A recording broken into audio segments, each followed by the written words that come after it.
ஆண்டவராக இயேசு கிறிஸ்து நாமத்தினாலே இந்த ஆன்லைன் ஆராதனையில் கலந்து கொள்ளும் ஒவ்வொருவரையும் சந்திப்பதில் மகிழ்ச்சி அடைகின்றோம். கர்த்தர் தாமே இந்த ஆன்லைன் ஆராதனை நமக்கு ஆசீர்வாதமாய் மாற்றி தரும்படி நாம் ஜெபிக்கலாம். பரிசுத்தமுள்ள பிதாவே, இந்த நாளிலும் ஆண்டவரே இந்த ஆன்லைன் ஆராதனை இந்த கருத்தில் கொடுக்கிறோம். ஆண்டவரே, இந்த இதில் ஆண்டவரே ஆராதனையிலே ஆண்டவரே ரெகுலராக வர முடியாமல் பலவீனத்தோடு வியாதியோடு வீட்டில் கஷ்டப்படுகிறவர்கள் ஆண்டவரே இதை அவர்களுக்கு வசதியாக மாற்றித்தாரும். அற்புதங்கள் செய்யும், அதிசயங்கள் செய்யும், சுகத்தை கட்டிடும், அப்படி நாமத்தை மைப்படுத்தும். பெரிய சபை கூடியவர்களை விட்டுவிடுவது போல நீங்கள் விட்டுவிடுவதன்படி இந்த ஆன்லைனிலும் விட்டுவிடாதபடி ஒவ்வொரு சமயமும் இந்த ஆன்லைன் ஆராதனை பார்க்க கற்றுக் கிருபைத்தாரும். 6 முதல் முடிவு மணி கரண்பதாக பாடல் செய்தாற்றை ஆசிரியம் ஆராதனை வெளியிலே பொருட்படுத்திக் கொள்ளும் மகிமை மிக்க செலுத்துகிறோம். அன்றைய சுத்தாவினர் ஆளுகை செய்யும். உங்களை தாழ்த்து கொடுக்கிறோம். பிதாவை நாம மைப்படுவதா கணத்தை முடித்துக் கொள்ளும். பிதாவை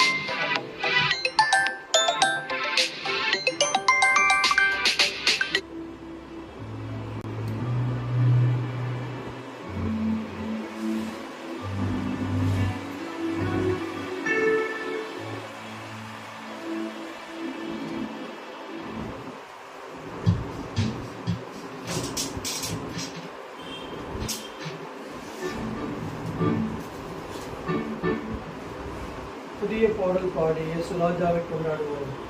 புகழ்ந்து பாடல் பாடி இயேசு ராஜாவை கொண்டாடுவோம்.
Yes.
நம்பியிருக்கிறபடியா பூர்ண சமாதானத்தோடு காத்து சொல்லப்பட்டிருக்கிறது.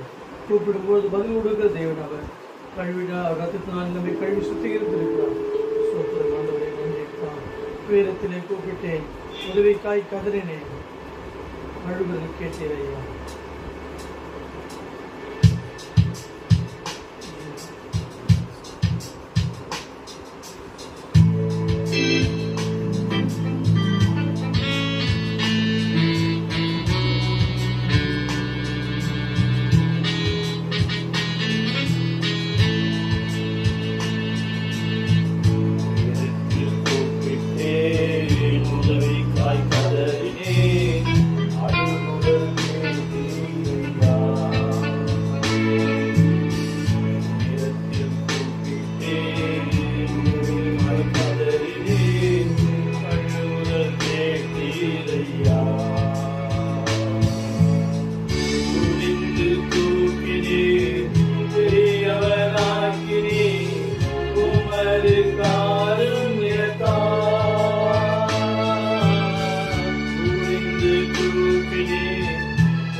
புகழ்ந்து பாடுவோம்ப்பா. ஆதி மந்தமானவரே, எல்லாமே மாணவரே, அதிசயங்களை செய்கிறவரே, உமக்கு ஸ்தோத்திரங்கள்.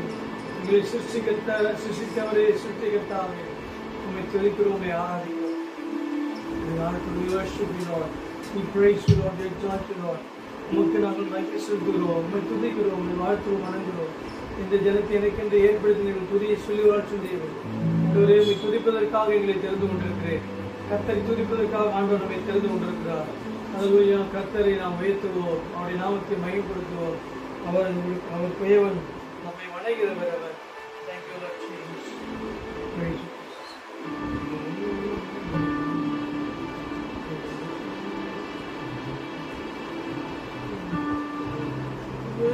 உம் கையில் களிமண்ணா உடைத்து உருவாக்குவே. உம் கையில் களிமண்ணா உடைத்து உருவாக்குவே.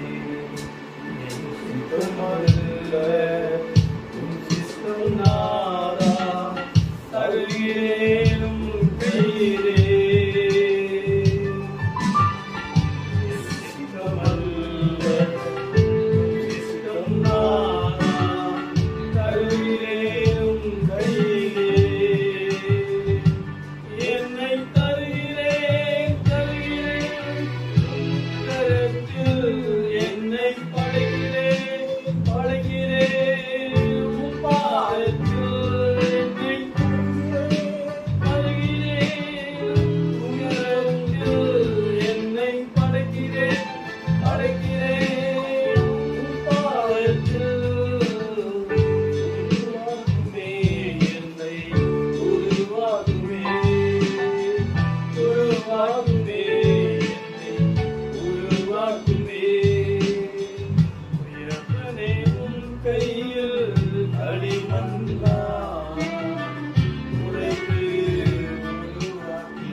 செய்திடவே உம் சத்தம் கேட்டிடவே உம் சித்தம் செய்திடவே உம் சத்தம் கேட்டிடவே உருவாக்குமே என்னை உருவாக்குமே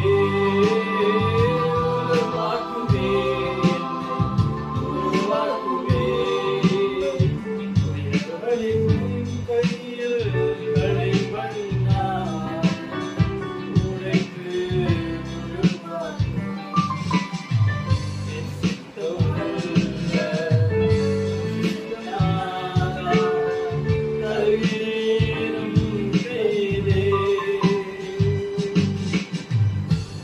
வருகையில் உம்மோடு நான் வந்திட என்னை மாற்றுவேன். வருகையில்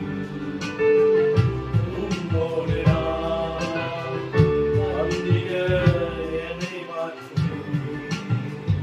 ஓயாமல் உம்மை பாட ஓயாமல் உம்மை துதிக்க ஓயாமே உம்மை பாட ஓயாமல் உம்மை துதிக்க உருவாக்குமே என்னை உருவாக்குமே உருவாக்குமே என்னை உருவாக்குமே.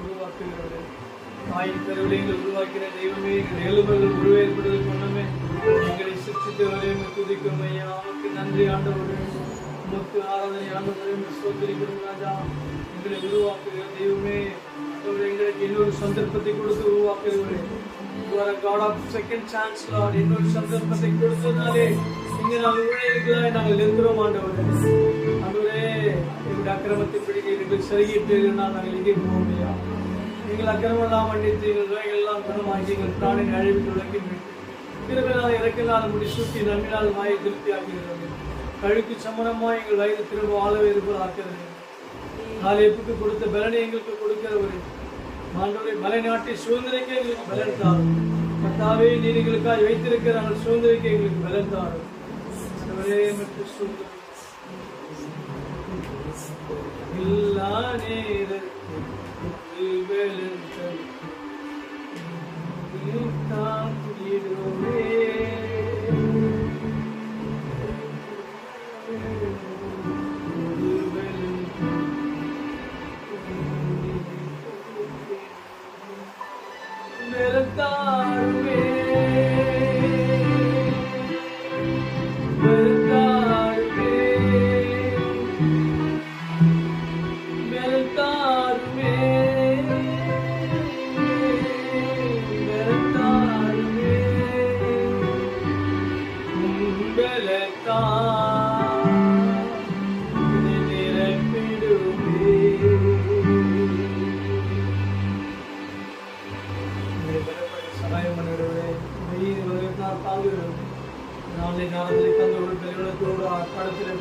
வீட்டில் படுத்து கொண்டிருந்தாலும் சோஃபாவில் உட்கார்ந்திருந்தோம் இந்த அற்புதங்கள் செய்யும் சக்தி ஸ்ரீகளை பாய்ந்து குணமாக்குமே நாங்கள் சொல்லிக்கிறோம் நான் அவர்கள் ஜீவன் இருக்க அந்த ஜீவன் பரிபாலப்படும் பரிபால சுகத்தை கொடுக்கிறார் இந்த நாமத்தை மையப்படுத்தி எங்கள் தேசத்தினுடைய கருத்தில் கொடுக்கிறோம் எங்கள் தேசத்தை ஆளுநருடைய கருத்தில் கொடுக்கிறோம் கர்த்தாவே எங்கள் தேசத்தில் இருக்கிற அசம்பாவிதங்கள் ஆண்டவரே இயற்கை சித்தங்கள் எல்லாவற்றையும் மாற்றி போடுகிறாக ஜனங்களை வெளியெடுத்து பாதுகாத்து ஜனங்களுக்கு விரோதமாக ஜனம் ராஜ்யத்துக்கு விரோதமாக ராஜ்யம் எழுப்பிக் கொண்டிருக்கிற காலத்தில் எல்லா புத்திக்கும் மேலான தேவ சமாதானம் சிந்தைகளை அந்த கொடுக்கிறோம் ஆண்டவரே மணிப்பூர் இருக்கிற பிரச்சனைகளை மாற்றி போடும் வட இந்தியாவில் இருக்கிற பிரச்சனைகளை மாற்றி போடும் எங்கள் தேசத்தை நீர் ஆளுகை செய்வதாக சுவாமி நமக்கு சோதரம் அண்டை நாடுகளிலே கிறிஸ்துவர்கள் படுகிற பாடுகளிலிருந்து விடுதலையாக்கும்படி ஜெபிக்கிறோம் முக்கிய மகிமை தருகிறோம் ஆண்டவரை கர்த்தருக்காக பாடுபட்டு உயிரை கொடுத்தவர்கள் உயிரை தியாகம் பண்ணினவர்கள் அவருடைய குடும்பங்களை வேறு காத்துக் கொள்ளுங்கள் அவங்களுக்கு இருக்கிற டிப்ரெஷன் எல்லாம் எடுத்து விலைக்கு காத்துக்கொள்ளும் நமக்கு மகிமை தருகிறோம் ஆண்டவரே எங்கள் மேல் இறக்கமாட்டோம் இங்கே தேசத்தில் இருக்கிற நம்முடைய பிள்ளைகள் மேல் இறக்கமாயும் திருவையாயிரம் ஆண்டவரே ஊழியக்காரர் மேல் இறக்கமாயும் ஆண்டவரே வரக்கூடிய கான்ஃபரன்ஸை பொறுப்படுத்தி நடத்துங்க கான்ஃபரன்ஸை ஆஸ்வதிப்பதாக எல்லாம் ஒழுங்குமா நடக்க உதவி ஊழியர்களுக்கு விரோதமாக எழும்பு எந்த ஆயிரம் வாய்க்கிறதுக்கு உங்களுக்கு ஜெபிக்கும் குழப்பங்களை கொண்டிருக்கிற பிசாசின் கிரைகளை முறியடிப்பதா சகலமும் நல்லொழுக்கமாக எடுத்து முடி ஜெபிக்கும் பிரயாணப்பட்டு வருகிற ஒவ்வொரு ஊழியர்களுடைய பிரயாணங்களும் நம்முடைய கரப்பதால் பைக்கில், வாகனங்களில், காரில் ஆண்டவரே, ட்ரெயினில் ஆண்டவர், ஃப்ளைட்டில் வருகிறவங்க எல்லாருடைய பாதுகாப்பை கொடுக்கிறோம்.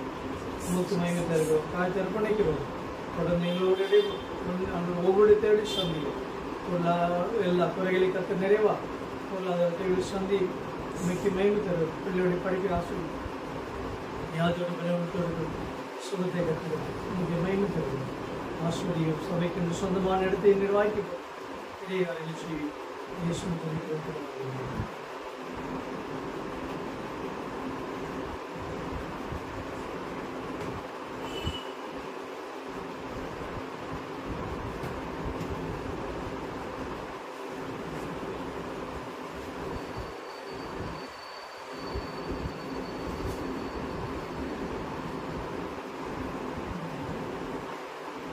நம்மோடு பேசும்படியாக நாம் கண்களை மூடி ஜெபிக்கலாம். ஆண்டவரே, எங்களுக்கு புதுபலன் கொடுக்கிற தேவன் நீ ஒருவர் தான்.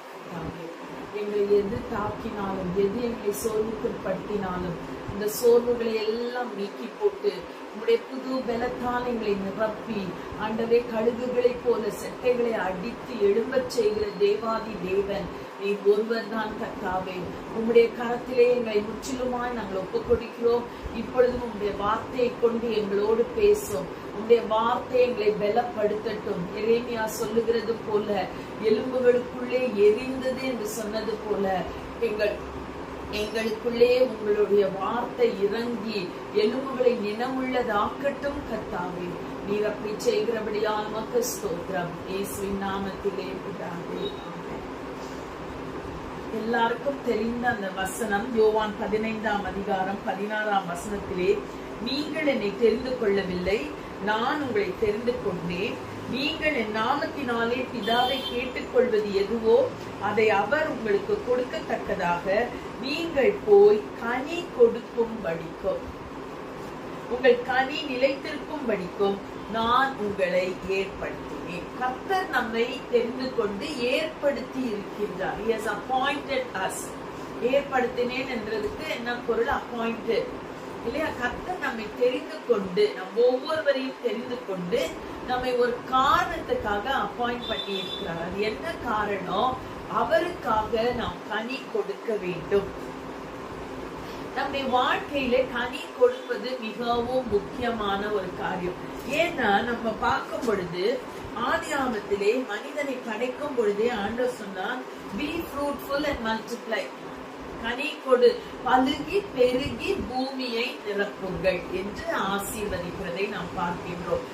ஆதாமையும் ஏவாளையும் சிருஷ்டிக்கும் பொழுதே ஆண்டவர் அவர்களிடத்திலே சொன்னது, be fruitful, நீ கனி கொடுக்கிறவனா இரு. புதிய ஏற்பாட்டிலே இயேசு நம்மை தெரிந்து கொண்டதன் நோக்கத்தையும் நம்மை ஏற்படுத்தி இருக்கிற நோக்கத்தையும் சொல்லும் பொழுது, நீ என்ன செய், கனி கொடு என்று நம்மை பார்த்து சொல்லுகின்றார். நீங்க எப்படி யோசேப்பை குறித்து பார்க்கும் பொழுது கனி தரும் செடி, கனி கொடுப்பதற்கு ரொம்ப முக்கியத்துவம் கொடுக்கப்படுகிறதை நாம் வேதத்திலே பார்க்கிறோம். சங்கீதம் 1ஆம் அதிகாரம் 3ஆம் வசனத்துல, நீ இப்படி எல்லாம் நடக்காத, துன்மார்க்கருடைய ஆலோசனையில நடக்காத, பாவிகள் வழியில நிக்காத, பரியாசக்காரர் உட்காரும் இடத்துல உட்காராத, அதுக்கு பதிலா நீ என்ன செய், தேவனுடைய வசனத்தை நீ நல்லா நேசித்து வாசித்து தியானி. அப்படி நீ செய்யும் பொழுது நீ கனி கொடுக்க முடியும்.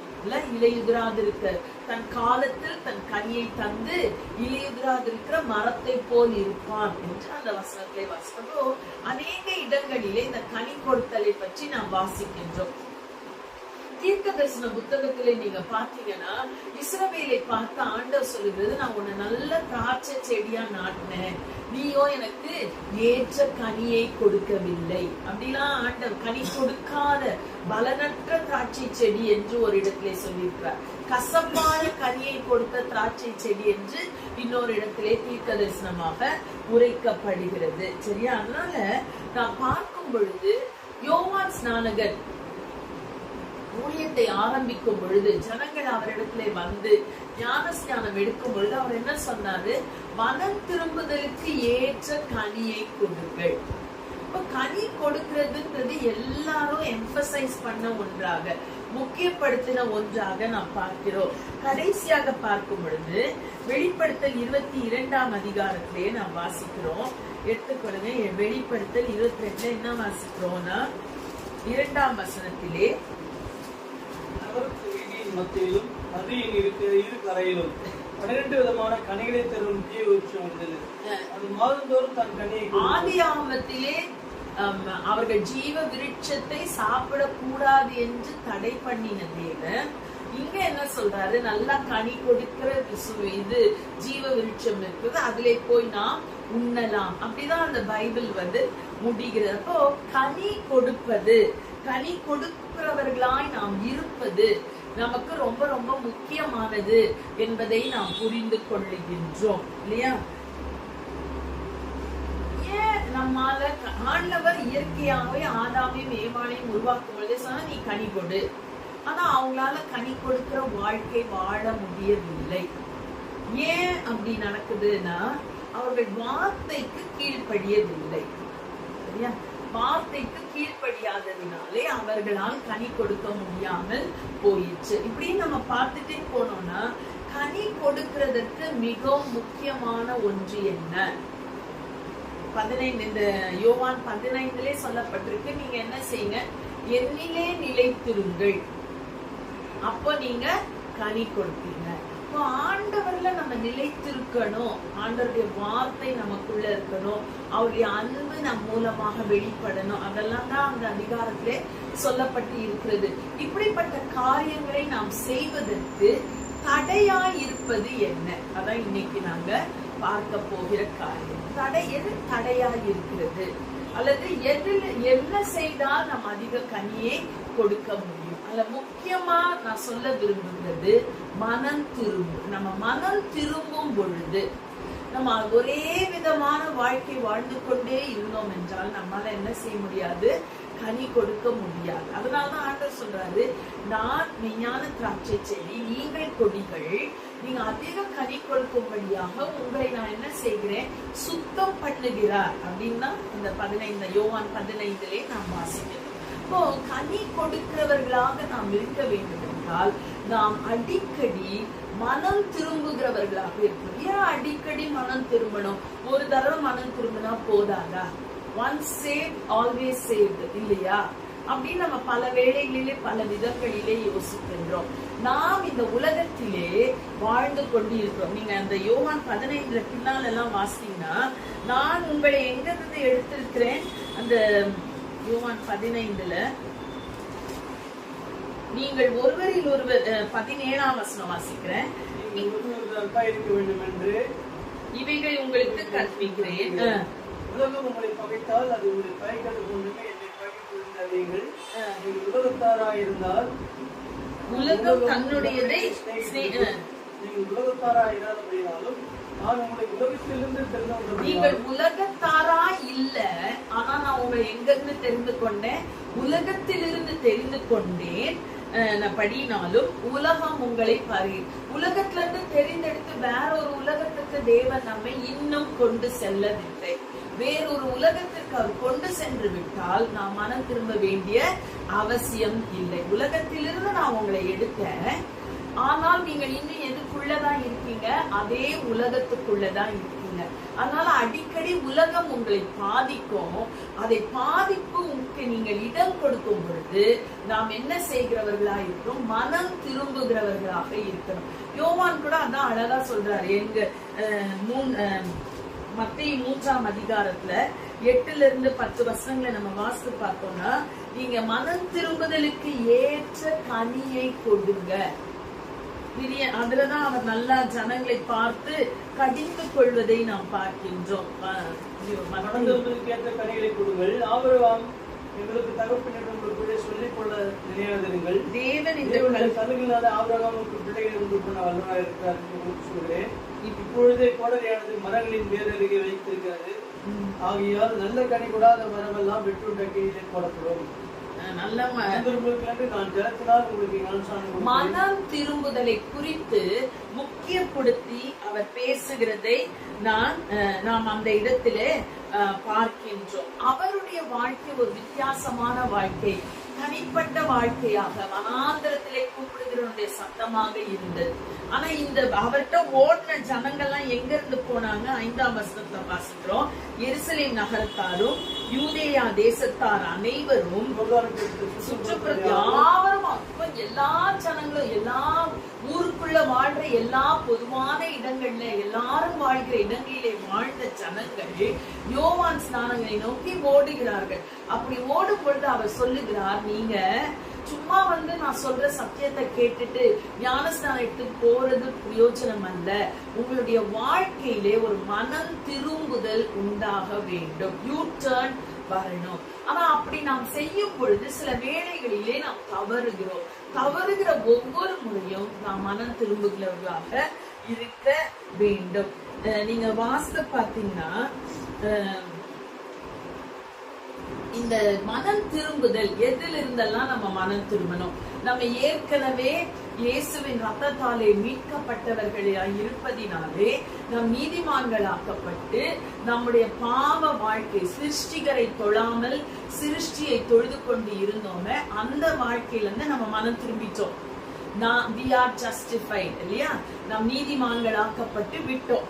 ஆனா இப்பொழுது நம்ம எதிலிருந்து மனம் திரும்புகிறவர்களாக இருக்க வேண்டும் அப்படின்றதுதான் நம்ம முக்கியமா பார்க்க போகிறோம். அதாவது முதலாவது நமக்குள்ளே இருக்கின்ற பெருமையிலிருந்து நாம் மனம் திரும்ப வேண்டும். நமக்கெல்லாம் பெருமையே இல்லை நம்ம சொல்லவே முடியாது. நம்ம வாழ்க்கையில பலவிதமான பெருமைகள் நம்மளுக்குள்ள குடிகொண்டு இருக்கிறது, வேர் கொண்டு இருக்கின்றது. நீங்க ஏசாயா புத்தகத்திலே 16ஆம் அதிகாரத்தை எடுத்துட்டீங்கன்னா, ஏசாயா 16 6ஆம் வசனம் வாசிக்கலாமா? மோவாபின் பெருமையையும் அவன் மேட்டிமையையும் அவன் அகங்காரத்தையும் அவன் உக்கிரத்தையும் குறித்து கேட்டோம். அவன் மெத்த பெருமைக்காரன், அவன் மெத்த பெருமைக்காரன், ஆனாலும் அவன் வீம்பு. பின்னால நீங்க பாத்தீங்கன்னா அது கீழே வாசித்து பாத்தீங்கன்னா அங்க என்ன சொல்லப்பட்டிருக்கிறது? ஆகையால் யாசேருக்காக அழுது, 9ஆம் வசனத்தை வாசிக்கிறேன். யாசேருக்காக அழுதது போல சிப்மா ஊர் திராட்சை செடிக்காகவும் மிகவும் அழுவேன்.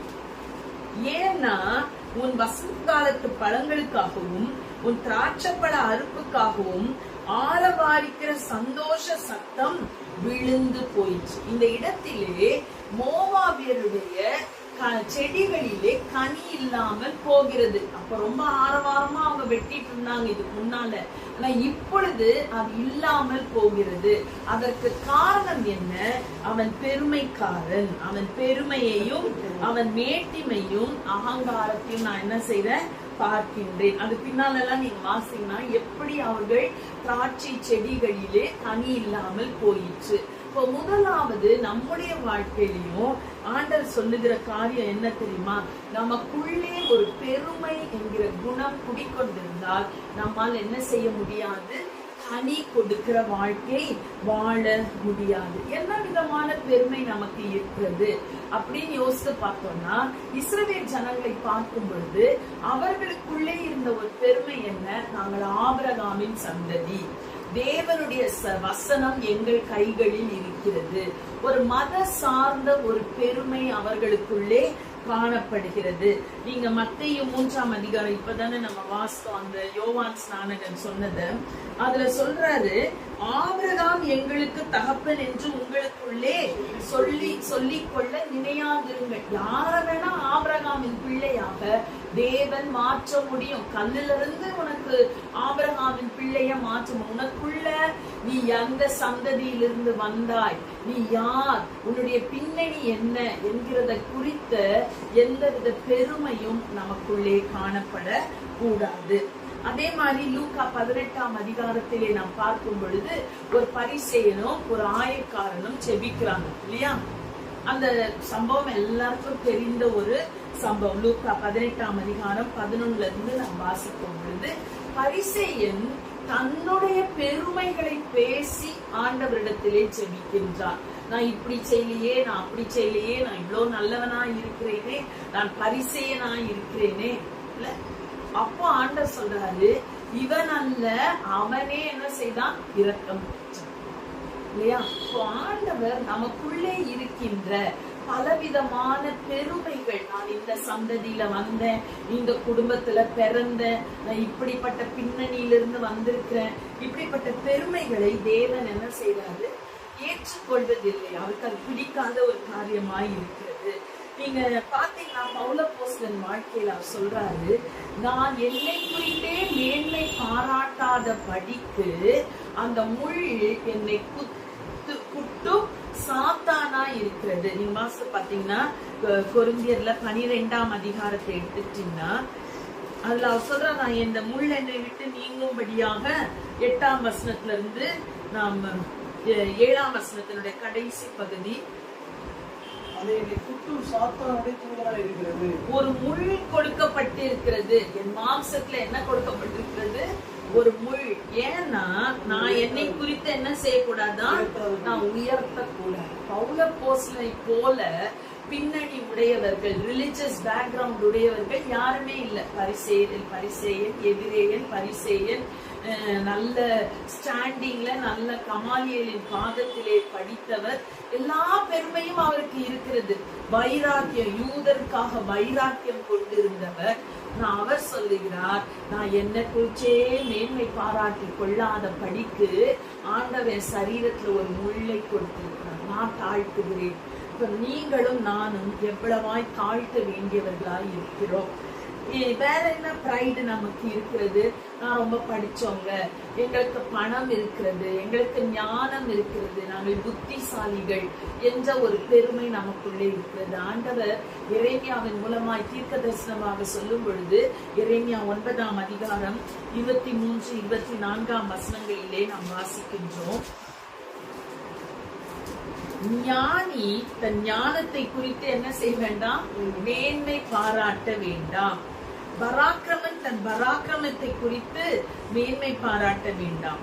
ஐஸ்வர்யவான் தன் ஐஸ்வர்யத்தை குறித்து மேன்மை பாராட்ட வேண்டாம்.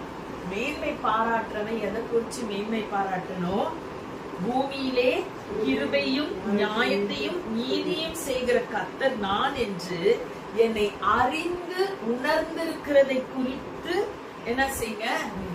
தேவனை நான் அறிந்திருக்கிறேனே, அதுதான் எனக்கு மேன்மை.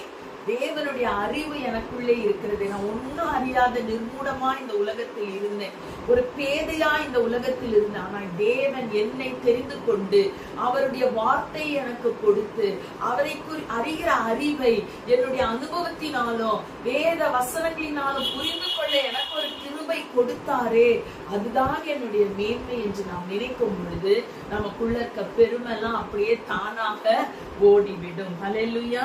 அதனால்தான் ஆண்டவர் சொல்றாரு, பவுலப்போஸ்தலன் எழுதும் பொழுது 1 கொரிந்தியர் 4ஆம் அதிகாரம் 7ஆம் வசனத்திலே நாம் தேவனிடத்திலிருந்து பெற்றுக்கொள்ளாதது எது? இல்ல, அந்த வசனம் வாசிக்கலாமா? 1 கொரிந்தியர் 4ஆம் அதிகாரம் 7ஆம் வசனம். செய்கிறவர் யார்? உண்டாயிருக்கிறவர்களை பெற்றுக்கொள்ளாதது எது? யாது? நீ பெற்றுக்கொண்டவனால் பெற்றுக்கொள்ளாதது போல் ஏன் மேன்மை பாராட்டுகிறார்? எல்லாமே நாம் தேவனிடத்தில், நம்முடைய உருவம், நம்முடைய முக அழகு, இல்ல நம்முடைய முடி என்ன நீங்க எடுத்துக்கோங்க, எல்லாமே யார் தான் நமக்கு கொடுத்திருக்கிறார்? உருவ அழகா இருக்கட்டும், நமக்கு இருக்கிற தாளந்துகளா இருக்கட்டும், நமக்கு இருக்கிற வரங்களா இருக்கட்டும், ஆவிக்குரிய அபிஷேகமா இருக்கட்டும், வரங்கள் ஆவியினாலே வருகின்ற கனியா இருக்கட்டும், எல்லாம் யாரிடத்துல இருந்து பெற்றுக்கொண்டோம்? தேவனிடத்திலிருந்து பெற்றுக்கொண்டோம். கரங்களை உயர்த்தி நாம் சொல்லலாம், ஆண்டவரே உம்மிடத்திலிருந்து நாங்கள் பெற்றுக்கொள்ளாதது எது கர்த்தாவே? எல்லாம் உம்மிடத்திலிருந்து நாங்கள் பெற்றிருக்கிறோம். எங்களுக்கு மேன்மை பாராட்ட இடமே இல்லை. ஹல்லேலூயா, ஹல்லேலூயா. அதனால்தான் ஆண்டவர் சொல்றாரு, பவுல் எழுதும் பொழுது 1 கொரிந்தியர் 1ஆம் அதிகாரம் கடைசி பகுதி 26ஆம் வசனத்திலிருந்து நாம் வாசிக்கும் பொழுது, பலவீனமானவைகளை தேவன் தெரிந்து கொண்டார், பைத்தியமானவைகளை தெரிந்து கொண்டார். எதற்காகவா? ஞானிகளை வெட்கப்படுத்தும்படி, பலனுள்ளவர்களை வெட்கப்படுத்தும்படி. ஹல்லேலூயா. எவ்வளவு அருமையான ஒரு தேவன் இல்லையா? நம்மிலே பெருமை பாராட்ட என்ன இருக்கிறது? நம்மிடத்துல பெருமை பாராட்ட ஒன்றும் இல்லை.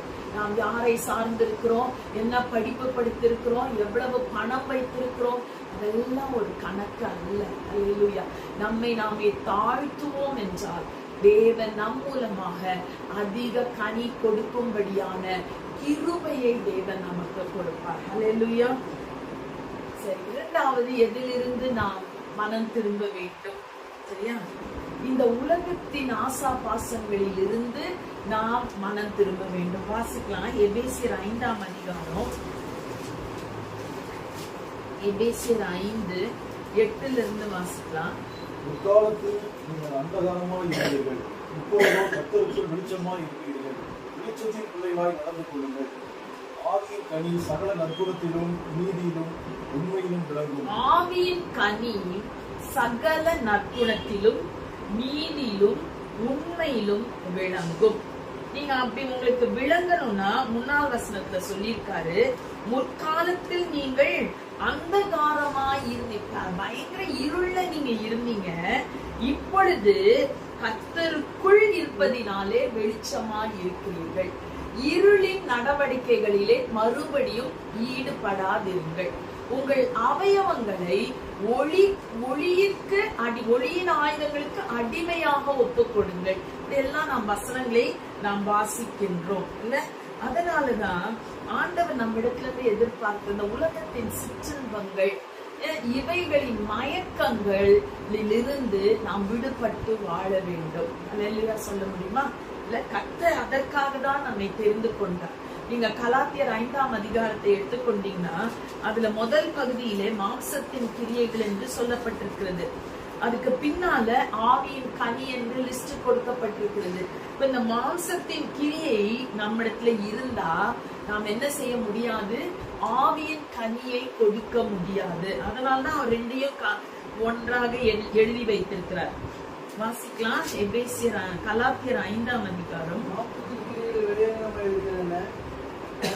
விபச்சாரம், காப்பைகாரம், விக்கிரகாரம், பெரிய சொல்லி பகையில் விரோதங்கள், பயிராட்டிகள், கோபங்கள், சண்டைகள், பிரிவினைகள், மாற்றுகிறார்கள், பொறாமையில் பகைகள், வேதிகள், களியாட்டுகள் உண்டானவில்லை. இப்படிப்பட்ட இசைகிறவர்கள் தேவ நாட்டிற்கு சோதனைக்குள் என்று முன்னே நான் சொன்னது போல இப்பொழுது சொல்கிறேன். ஆவியின் தனியை மட்டும் இப்பொழுது நீங்க இவைகளெல்லாம் என்ன செய்யாதீங்க.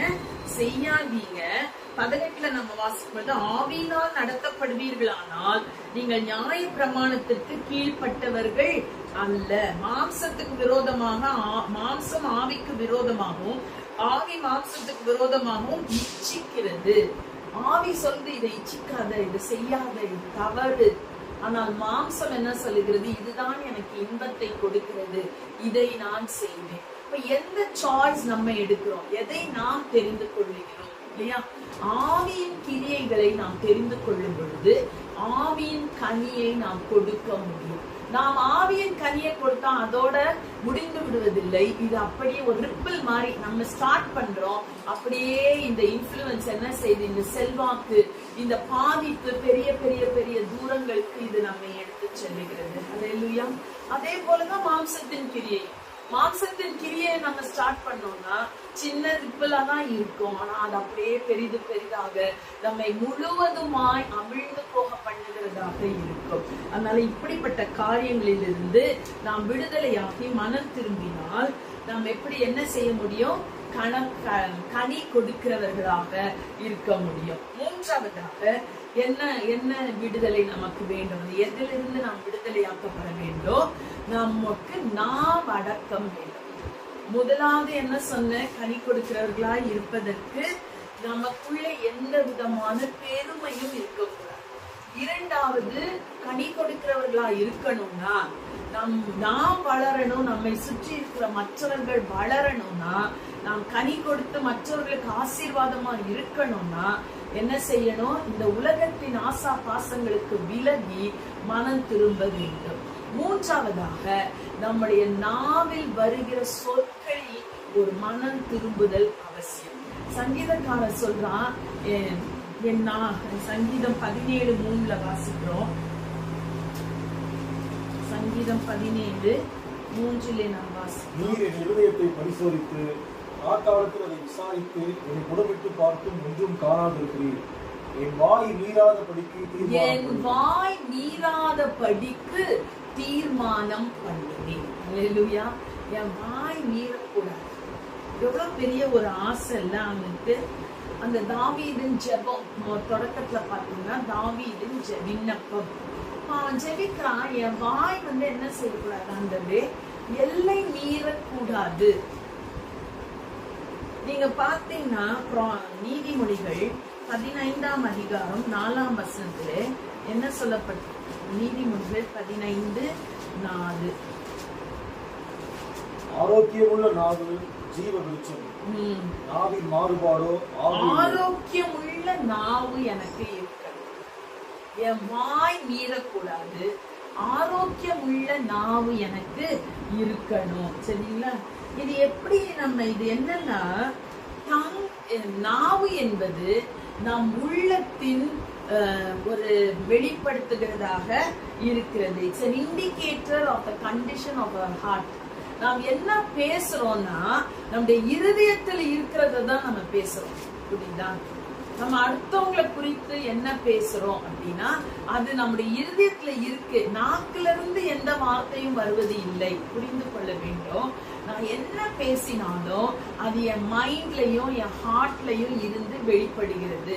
It reflects my heart and my mind. நான் என்ன யோசிக்கிறேன், நான் என்ன என் இருதயத்துல வச்சிருக்கேன், அதை குறித்து நான் என்ன உணர்கிறேன், அதை வெளிப்படுத்துகிறது தான் என்னுடைய வார்த்தை.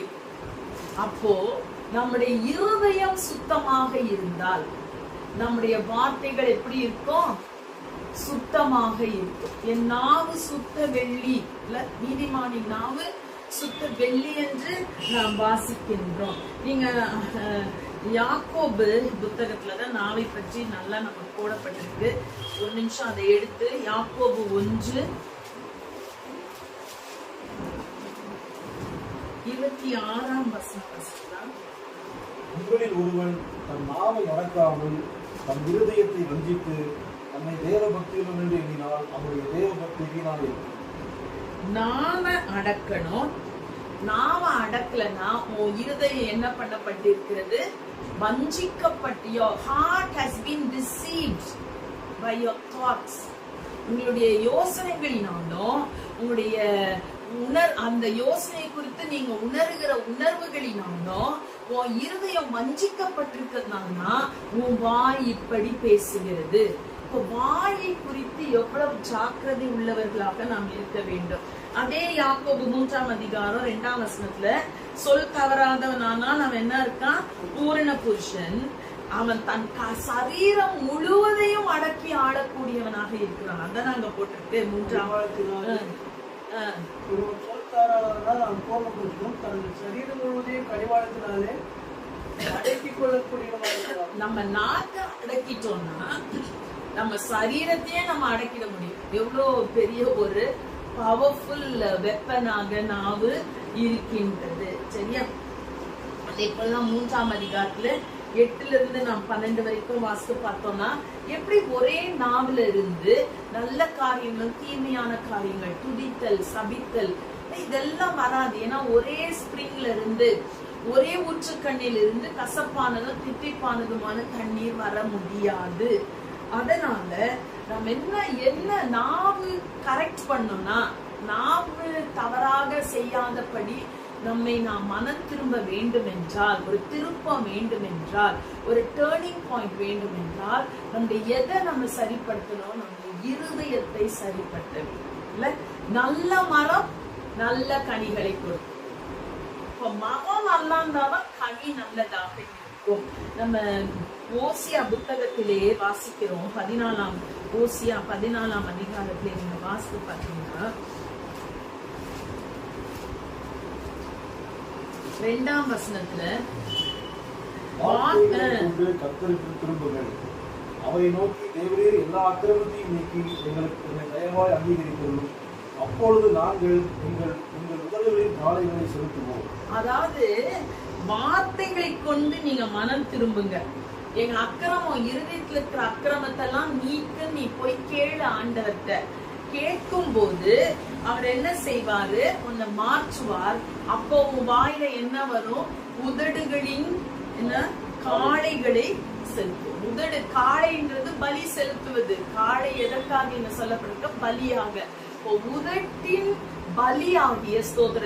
அதே மாதிரி எபிரேயரில் நாம் வாசிக்கின்றோம்ல, உதடுகளின் கனியாகிய ஸ்தோத்திர பலிகளை நாம் கர்த்தருக்கு ஏறெடுக்க வேண்டும். எபிரேயர் 13:15 நாம் வாசிக்கிறோம். அப்போ எப்படிப்பட்ட வார்த்தை நம் வாயிலிருந்து வரக்கூடாது? வேகமாக சொல்லி முடிப்பேன். மத்தேயு 12ஆம் அதிகாரத்திலே சொல்லப்பட்டு இருக்கிறது 36, 37 வசனங்கள்ல வீணான வார்த்தை, ஐடல் வேர்ட்ஸ், வீணா எதையாவது பேசிக்கொண்டு வீணான வார்த்தைகள் யாவையும் குறித்து நியாயத்தீர்ப்பு நாளிலே கணக்கு ஒப்புவிக்க வேண்டும். உன் வார்த்தைகளினாலே நீதிமான் என்று தீர்க்கப்படுவார். வார்த்தையினால ஐடல் வேர்ட்ஸ், வீணான வார்த்தைகள். நல்லா அண்டர்லைன் பண்ணி வச்சுக்கோங்க. ஆண்டவரே, என்னுடைய வாழ்க்கையில வீணான வார்த்தைகளை நான் பேசவே கூடாது. அதற்கு எனக்கு கிருபை தாரும். என் வாய் மீறாத படித்து எனக்கு ஒரு கிருபையை கொடும் என்று கேட்போம். அடுத்தது மத்தேயு 7:1-2 சொல்லப்பட்டிருக்கபடி மற்றவர்களை குற்றவாளியாக நாம் என்ன செய்ய வேண்டாம்? தீர்க்க வேண்டாம். ஜட்ஜிங் வேர்ட்ஸ், அடுத்தவங்களை நியாயம் தீர்க்கிற வார்த்தை நம்முடைய வாயிலிருந்து வர வேண்டாம். ஒருவேளை அவங்க செய்தது தவறாய் இருக்கலாம், நம்முடைய மனதிற்கு அது தவறாய் படலாம். ஆனா அப்படி நிமித்தமாக அவர்களை நாம் என்ன செய்யக்கூடாது? நியாயம் தீர்க்க கூடாது. இயேசுவே நியாயம் தீர்க்கல.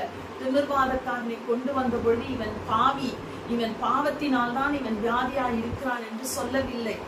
உன் பாவங்கள் உனக்கு மன்னிக்கப்பட்டது அப்படின்னு தான் சொல்றாரு. அவன் கேட்க கூட இல்ல, ஆண்டவரே என் பாவத்தை மன்னியும் அப்படின்னு அவன் கேட்கல ஆண்டவரை. ஆனா ஆண்டவர் என்ன சொன்னார்? உன் பாவங்களை நான் மன்னிக்கிறேன், அதனால வந்த இந்த வியாதியிலிருந்து நீ சுகமடைவாயாக, உன் படுக்கையை எடுத்துக்கொண்டு நட. விபச்சார ஸ்திரியை கொண்டு வந்த பொழுது நானும் உன்னை என்ன செய்வதில்லை? நியாயம் தீர்ப்பது இல்லை. இயேசு இவ்வளோ இரக்கமுள்ளவராய் வார்த்தையில இருக்கும் பொழுது நீங்களும் நானும் எப்படி இருக்க வேண்டும்? அடுத்தது எபேசியர் 4:25 சொன்னது போல பொய் ஆண்டவருக்கு பிரியம் இல்லை. பொய் சொன்னோம்னா நாம் கனி கொடுக்கவே முடியாது. எபேசியர் 4:25 அன்றையும் நாம் ஒருவருக்கு அறையலாக இருப்பதால் பொய்யை கழிந்து அவனவன் மெய்யை பேசுகிறவன். பொய்யை களைந்து இல்ல என்ன பேசணுமா? மெய்யை பேச. அடுத்தது மத்தேயு 5ஆம் அதிகாரம் 22-24 அபியூசிவ் வேர்ட்ஸ். 5ஆம் அதிகாரம் சகோதரி கோபப்பட்டு பேசுகிற வார்த்தைகள், அவர்களுக்கு அது மன வேதனையை கொடுக்கக்கூடிய வார்த்தைகள். இப்படிப்பட்ட வார்த்தைகளை நாம் என்ன செய்யக்கூடாது? பேசுகிறவர்களாய் இருக்க கூடாது. ஆனா அதற்கு பதிலாக என்ன பேசணும்? நம்முடைய வார்த்தை கிருபை பொருந்தினதாய் இருக்க வேண்டும். இதெல்லாம் உங்களுக்கு தெரியும் இல்லையா? கோபத்துடன் நாம் பேச கூடாது. அதனால கர்த்தர் நமக்கு ஒருமுறை கூட நினைப்பூட்டுகிற காரியம், வாயின் வார்த்தைகளிலே நாம் ஜாக்கிரதை உள்ளவர்களாக, நாவை அடக்கி ஆளுகிறவர்களாக இல்லையா? முதலாவது நம் இடத்திலே பெருமை காணப்படக்கூடாது, தாழ்மை காணப்பட வேண்டும். இரண்டாவது சொன்ன இந்த உலகத்தின் ஆசா பாசங்கள், இச்சைகள், இவைகளிலிருந்து நாம் விலகி நடக்க வேண்டும், மனம் திரும்ப வேண்டும். மூன்றாவதாக நம்முடைய நாவு ஒரு மீட்கப்பட்ட நாவாக, சங்கீதக்காரன் சொல்வது கூட வாய் மீறாத படிக்கு, என்னுடைய வாய் மீறக்கூடாது, என் நாவு சுத்த வெள்ளியா இருக்கணும், என் நாவு வார்த்தையை தான் பேச வேண்டும், வீண் பெருமைகளுக்கு இடம் கொடுக்க மாட்டேன், தாழ்த்துகிறேன், என்னை அதிக கனி கொடுக்கும்படி என்னை மாற்றுங்கன்னு சொல்லி ஆண்டவர்களுக்கு நாம் கேட்போம். கர்த்தர் நம்மை ஆசீர்வதிப்பார்.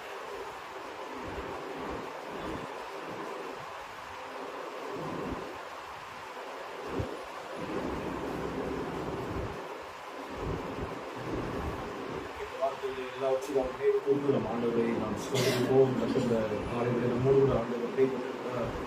ஆண்டவரே, இந்த வசனத்திற்கு நாங்கள் கீழ்ப்படிய, நாங்கள் மனம் திரும்ப வேண்டிய, ஆண்டவரே மனம் திரும்பி கனிகளை கொடுக்க வேண்டிய 3 காரியங்களை இந்த காலைகளை கத்திரங்கள் உணர்த்தி இருக்கிறேன். ஆண்டவரே சோதரர்கள் பெருமையை விட்டு நாங்கள் மனம் திரும்ப கர்த்தர் உதவி செய்தவர்களும் ஆண்டவரே உங்களுடைய நாவுகளை நாங்கள் ஆண்டவரே சரியாய் பயன்படுத்த ஆண்டவருக்கு பலி செலுத்த ஆண்டவரை உகந்த தகுந்த நாவாய் எங்களுடைய நாவுகளை கர்த்தர் மாற்றுவீராக. ஆண்டவர் பொய்களை விட்டு அகற்றுவீராக. ஆண்டவரே ஸ்தோத்திரம். இந்த எல்லா காரியங்களும் நாங்கள் எங்களை சீர்படுத்தினவர்களாக ஆண்டவரை உண்பதாய் நாங்கள் குற்றமற்றவராய் நிற்பதற்கு உங்களுடைய ரத்தம் ஒரு விசை கூட எங்களை சுத்திகரிக்கட்டும் என்று சொல்லி ஆண்டவரே நாங்கள் மனம் திரும்ப ஏதோ ஒரு முறை மாத்திரம் அல்ல ஆண்டவரே கர்த்தர் எங்களுக்கு உணர்த்தும் பொழுதெல்லாம் உடனே நாங்கள் அறிக்கை செய்து இருதயத்தின் அக்கிரமங்களை நாங்கள் ஆண்டவருடைய சமூகத்தில் ஒப்புக் கொடுத்து மனம் திரும்ப கர்த்தர் எங்களுக்கு உதவும்படியாக என்னுடைய தரத்தில் ஒப்புக் கொடுக்கிறோம். ஆண்டவருடைய வார்த்தைகளை பேசின அருமையான பாஸ்டர்மாக்காக ஜெபிக்கிறோம். பாஸ்டருக்காக ஜெபிக்கிறோம். சபை முழுவதையும் கர்த்தர் ஆசீர்வதிங்க. இந்த வசனங்கள் நல்ல கனிகளை ஆண்டவரே நல்ல ரிசல்ட்டை இவரது நாட்டிலே உண்டாகட்டும் என்று சொல்லி நாங்கள் ஜெபிக்கிறோம். லீடர்ஸ் விசுவாசிகள் எல்லாரையும் இந்த கருத்தில் ஒப்புக் கொடுக்கிறோம். இயேசு மூலம் என்று கொடுக்கிறோம். எங்கள் ஜீவனுள்ள பிதாவே ஆமென்.